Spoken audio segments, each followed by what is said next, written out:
நண்பர்கள் அனைவருக்கும் வணக்கம். வாங்க கனவு தேசத்தில் பயணிக்கலாம். கனவு தேசத்தில் உங்களுடன் பயணிக்கும் நான் ராஜ்குமார்.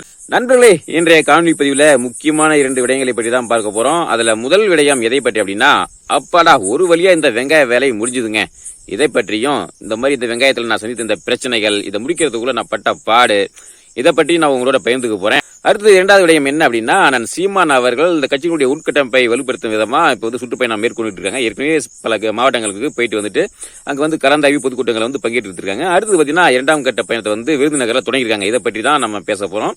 இதுல அண்ணன் சீமான் அவர்கள் 2026 வெற்றி பெறுவதற்கு தம்பி எடுக்க போகும் ஆயுதம், இதை பற்றி தான் இந்த காணொலியில வந்து முக்கியமான பகிர்ந்துக்க போறேன். வாங்க இப்ப நேராக காணொலியில போலாம். நண்பர்களே, இந்த பதிவு வந்து கொஞ்சம் நீண்ட பதிவாக தான் இருக்கும். அதனால முடிஞ்ச வரைக்கும் கொஞ்சம் பாருங்க. இதுல நாம் தமிழ்ச்சி வந்து வெற்றி பெறுவதற்கான நம்ம என்ன செய்யணும் அப்படிங்கிறதுக்கான சில ஆலோசனைகள், சில விடயங்களை வந்து நான் உங்கள்கிட்ட பகிர்ந்திருப்பேன். அதனால முடிஞ்ச வரைக்கும் கொஞ்சம் கடைசி வரைக்கும் பாருங்க, கொஞ்சம் நேரம் ஒதுக்கி பாருங்க.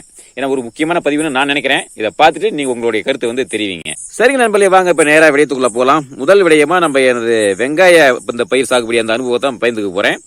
இதுல பாத்தீங்கன்னா நம்ம வடக்கு காட்டுல வந்து ஒரு சிறிய குண்டுல தான் வந்து வெங்காயம் வச்சிருந்தேன். ஒரு 6 மூட்டை தான் வரும். அதை வந்து எப்படியே பிடிக்க கூடாது நம்ம தெக்கி காட்டிலேயே வந்து பற்றை கட்டி வேலை முடிஞ்சது. அடுத்தது பாத்தீங்கன்னா நம்ம செஞ்சேரி காட்டுல 1 ஏக்கர் வந்து வெங்காயம் பயிர் பண்ணியிருந்தோம். அங்க வந்து பாத்தீங்கன்னா அந்த ஆவணி மாசம் 7ஆம் தேதி வந்து அறுவடை பண்ணோம். இதுல என்ன அப்படின்னு பாத்தீங்கன்னா, வெங்காயம் பிடுங்கி போட்டு அந்த அறுவடை பண்ணி வயல்ல போட்டு ஒரு 5 நாள், குறைந்தது ஒரு 5 நாளாவது வயல்ல கிடக்கணுங்க. அந்த தோகை வந்து கொஞ்சம் பழுக்கணும், அது வதகணும்னு சொல்லுவாங்க. அதிகபட்சம் 7 நாள் இருக்கணும். ஆனா அதுக்கெல்லாம் 7 நாள் விடுற அளவுக்குலாம் இங்க வந்து அந்த அளவுக்குலாம் வாய்ப்பு கிடையாது. ஏன்னா ஒரு பக்கம் வானிலை வந்து இப்ப மழை வந்து இப்ப வருமோ அப்ப வருமோ அப்படிங்கிற மாதிரி ஒரு பக்கம் மேட்டிக்கிட்டு இருக்கு. அந்த கிட்டத்தட்ட அந்த 5 நாளும் பாத்தீங்கன்னா ஒவ்வொரு நாளும் ஒவ்வொரு யுகம் சொல்லுவாங்கல்ல, ஒவ்வொரு நிமிடமும் ஒரு யுகம் சொல்லுவாங்கல்ல, அந்த மாதிரி தாங்க எங்க இந்த வெங்காயம் பயிர் பண்ற விவசாயிகள் நிலைமை. அப்படிதான் அப்படியே வெளியே உட்காந்துக்கிட்டு வானா எங்கேயாவது இந்த பக்கம் மின்னுதா, இந்த பக்கம் மின்னுதா, இந்த பக்கம் மின்னுதா, மழை வருமா வராதா, ஒரு 5 நாள் விட்டு பிடிச்சதுன்னா பரவாயில்ல, வெங்காயத்தை வந்து மேரிய தேரலாம் அப்படிங்கிற மாதிரியான ஒரு சூழ்நிலை தான். அப்படிதான் நாங்க வந்து ஒவ்வொரு நாளையும் கழிச்சுக்கிட்டு இருப்போம். முக்கியமா அந்த வானிலைக்கு வந்து பாத்தீங்கன்னா நம்ம செல்வகுமார் வானிலை அறிக்கையை தான் நம்ம பார்ப்போம். அது மட்டும் இல்லாம இந்த வெதர் ரேடார் அப்படிங்கிற மாதிரி அந்த ஆப்லயே வந்து நான் அடிக்கடி நினைக்கும் நான் பார்ப்பேன். அதுல பாத்தீங்கன்னா ஒரு 50%, 60%, 70%, 80% அப்படின்னு போட்டுருப்பாங்க. அந்த 50 அப்படிங்கிறது ஆச்சம் போச்சம் தான், அது வந்து வந்தாலும் வந்ததான், வராம போனதான். ஆனா அந்த 60-70% போட்டுருந்தாங்கன்னா நிச்சயம் மழை வரும் அப்படிங்கிற மாதிரி நம்ம ஓரளவுக்கு ஒரு முடிவு பண்ணிக்கலாம். அந்த மாதிரி இப்படி ஒரு பக்கம் வானிலையை பார்த்துக்கிட்டு ஒரு பக்கம் வானத்தை பார்த்துக்கிட்டு எப்படியே அந்த 5 நாள் பொழுது போயிட்டு எப்படியே மழை இல்லாம இருந்தது. அந்த 5ஆம் நாள் உடனே குமிச்சு போட்டு அதை குமிக்கிறதுக்கு அன்னைக்கு இரவு 2 மணிக்கு போயிட்டு அதெல்லாம் குமிச்சு போட்டு பகல்ல 2 ட்ரக்கை கொண்டு போயிட்டு அள்ளி கொண்டு வந்து நம்ம காட்டு கொண்டு வந்து நம்ம தோட்டத்தில் கொண்டு வந்து பாதுகாரமா கொட்டி ஒரு வழியா அதை வந்து அதுக்கப்புறம் பாத்தீங்கன்னா பச்சை தோவை அப்படிங்கிறனால என்ன பண்ணோம் அப்படின்னா, அதுல வந்து மண்ணுங்க, அதை நாங்க பிடுங்கும் போதே என்ன பண்ணோம், தண்ணி விட்டு மறுநாளே பிடிக்கிறதுனால நிறைய மண் அந்த மூக்குல வந்து வெங்காய மூக்குல நிறைய மண் ஒட்டிட்டு வந்துடும். கிட்டத்தட்ட ஒரு மூட்டை மண் அங்கிருந்து வந்துருங்கன்னு வச்சுங்களேன். அதெல்லாம் வந்து இந்த மண்ணெல்லாம் உடச்சி விட்டு சுத்தம் பண்ணி அது இந்த பச்சை தோவை பசுமையா இருக்கும் பாத்தீங்களா, அது கொஞ்சம் வதகணும். அதனால அந்த ட்ரக்ல வந்து கொட்டும் போது ஒரே இடத்துல கும்பலா கொட்டிக்கிறோம். அப்ப அதுக்கு என்ன பண்ணா ஒரு நாள் கிடக்கணும். அதுக்கு பிறகு அதை வந்து 2ஆ வகுந்து விடணும்.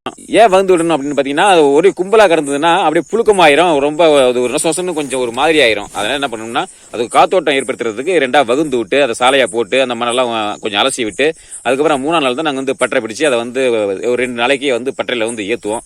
இப்படியே ஒரு வேலையை முடிஞ்சுதுங்க. ஆனா இந்த வெங்காயத்தை வகுந்து எடுக்கிறதுல தாங்க இடுப்பு வந்து பெண்டு கட்டிடும். அதை வந்து மண்ணை வந்து புடுங்கி அந்த ஈரத்துல வந்து அதை அலசி மண்ணை வந்து உதிர்த்து எடுத்து அதை வந்து செய்யறதுக்குள்ளதான் போதும் ஆயிரம், இடுப்பு வலி பெண்டு எடுத்துரும். எப்படியோ ஒரு வழியா இரவும் பகலுமா அதை வந்து வேலையை பார்த்து நாங்க வந்து வேலையை முடிச்சிட்டோம்.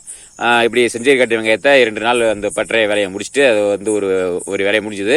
இந்த கொண்டாந்து கொட்டி வச்ச அந்த சமயத்திலே பாத்தீங்கன்னா 2 நாள் சிறு மழையா வந்துருச்சுங்க.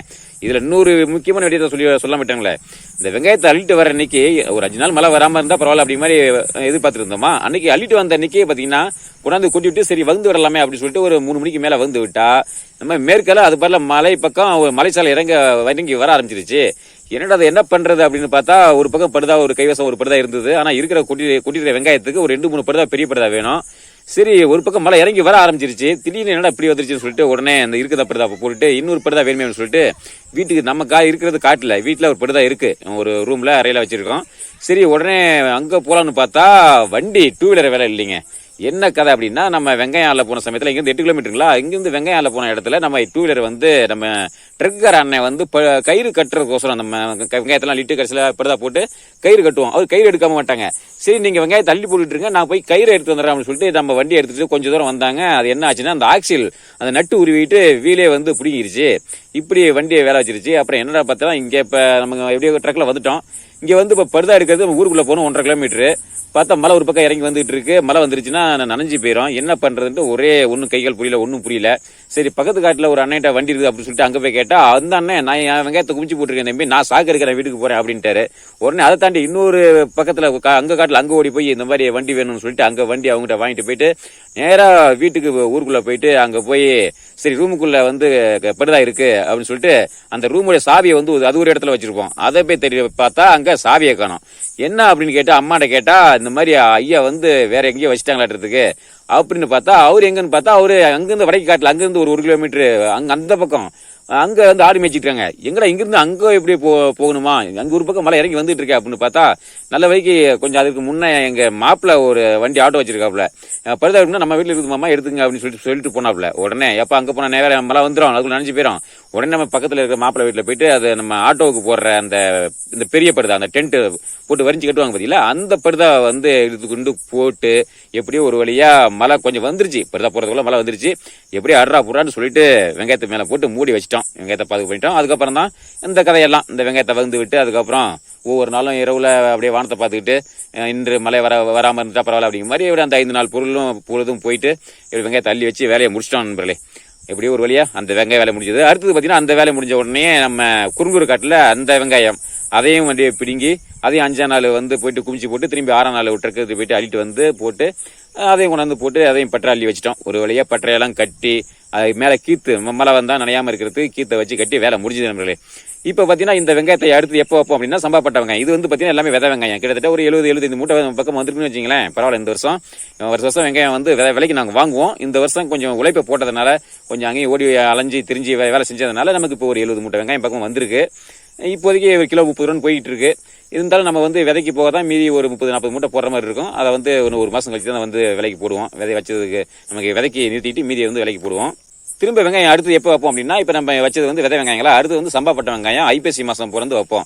ஆனா இந்த வருஷம் வந்து ஐப்பசி மாசம் பிறந்து வைக்கிறது இல்லை நண்பர்களே, கார்த்திகை மாசம் பிறந்து தான் வைக்கிறத மாதிரி யோசனை.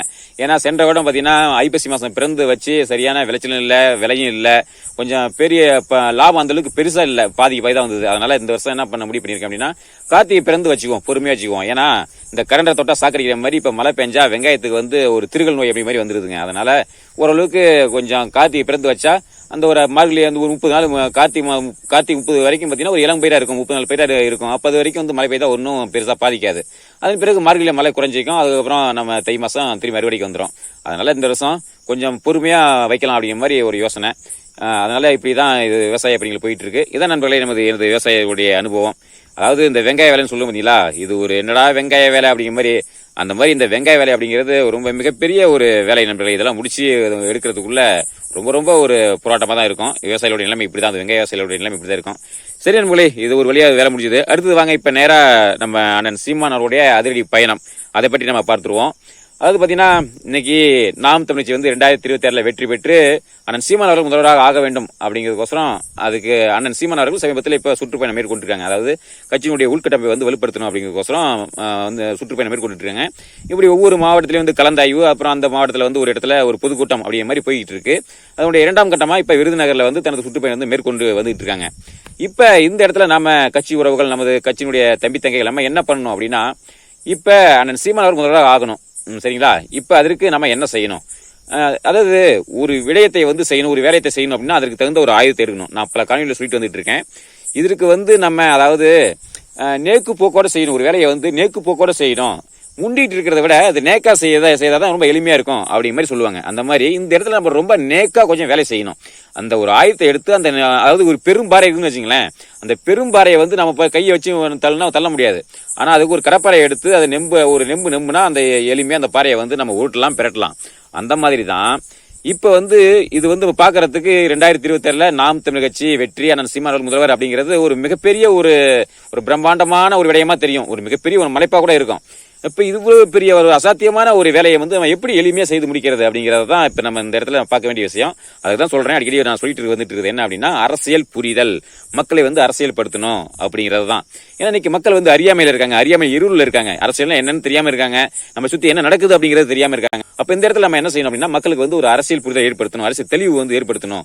அவங்களுக்கு என்ன நடக்கும், தன்னை சுத்தி என்ன நடக்குது, அடுத்து நம்ம பிள்ளைகளுக்கு என்ன நடக்குது, என்ன நடக்கும், தன்னுடைய சந்ததிகளுக்கு என்ன நடக்க போகுது, எந்த மாதிரி ஆபத்துல நம்ம வாழ்ந்துட்டு இருக்கோம் அப்படிங்கறத மக்களுக்கு வந்து உணர வைக்கணும். முக்கியமா வந்து இன்னைக்கு பெரிய புரிஞ்சிக்காதவங்க அவங்க வந்து இந்த பணத்துக்கு ஆசைப்பட்டு வாக்கு செலுத்துறாங்க, அவங்கள விட்டுருங்க. இன்னைக்கு வந்து இளைஞர்கள் இருக்காங்க, நிறைய மாணவர்கள் இருக்காங்க, மாணவிகள் இருக்காங்க, கல்லூரி பெண்கள் இருக்காங்க, படித்த பெண்கள் இருக்காங்க, படித்த ஆண்கள் பெரியவங்க சின்னவங்க இப்படி பலதரப்பட்ட மக்கள் வந்து இருக்காங்க. இன்னைக்கு அவங்க கிட்ட யார்கிட்ட சொன்னா புரிஞ்சுக்குவாங்களோ அவங்ககிட்ட வந்து நம்ம வந்து பேசுவோம். எதிர்கேள்வியும் கேட்பாங்க, அண்ணன் சீமானை பற்றி விமர்சனங்கள் வைப்பாங்க, எதிர்கேள்வி கேட்பாங்க, அந்த கொள்கையை பற்றி இந்த மாதிரியான எதிர் விமர்சனங்களும் வைப்பாங்க, கேள்வியும் கேட்பாங்க. அதற்கு நாம வந்து தகுந்த முறையில் நம்ம வந்து அதுக்கு விளக்கத்தை கொடுத்து நம்ம வந்து நாம் தமிழ்ச்சிக்கு ஆதரவாக வந்து மக்களை வந்து திரட்டணும்.